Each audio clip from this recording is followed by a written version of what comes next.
without fail, every time I post a video about Marvel Studios' upcoming slate of movies, someone in the comments section likes to point out how I'm forgetting about the X-Men, Spider-Man, Ghost Rider, Daredevil, or Fantastic Four.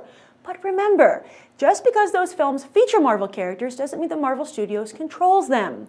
Now, I know that in light of the success of the Avengers, it seems that Kevin Feige and company can do anything they damn well please.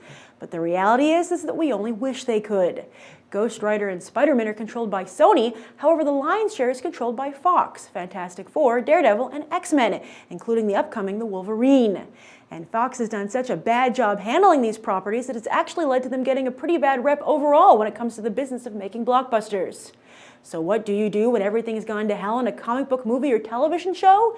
You call in a specialist, and for Fox, that's Mark Millar. Are all of Fox's Marvel characters going to start swearing and have lots of sex?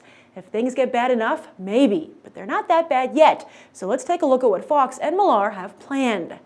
Obviously, the one they've messed up the least is X-Men.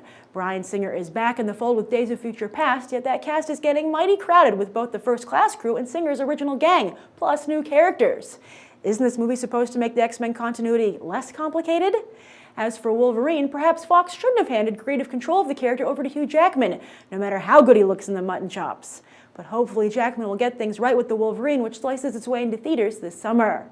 Fox is still nervous about the property, though, as evidenced by X-Men producer Lauren Shuler-Donner's recent crass suggestion that the X-Men and Avengers team up on the big screen, a la the recent comics crossover. She was quick to point out that Marvel Studios head honcho Kevin Feige used to work for her, adding that she would absolutely love to do a movie together. Duh! But I don't know if Marvel Studios would allow their hottest property to get anywhere near the crapfest that Fox has made, unless Singer seriously cleans it up. We all have our fingers crossed. As for the Fantastic Four, its lack of success has actually become a stroke of luck, as Fox can wipe the slate clean and start over without having to worry about losing what they got right, all of the X-Men. Chronicles' Josh Trank has signed on to direct, and Millar has gotten X-Men First Class Helmer Matthew Vaughn to produce, both with a directive to focus more on the sci-fi elements of the story.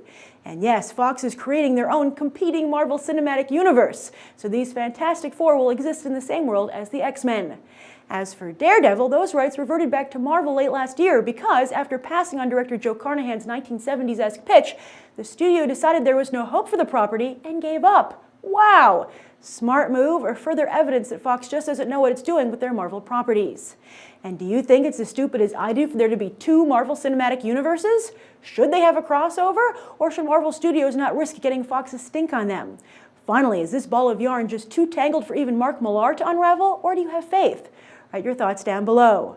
I'm Grace Randolph, and this has been a Movie Bite. You can watch more right now.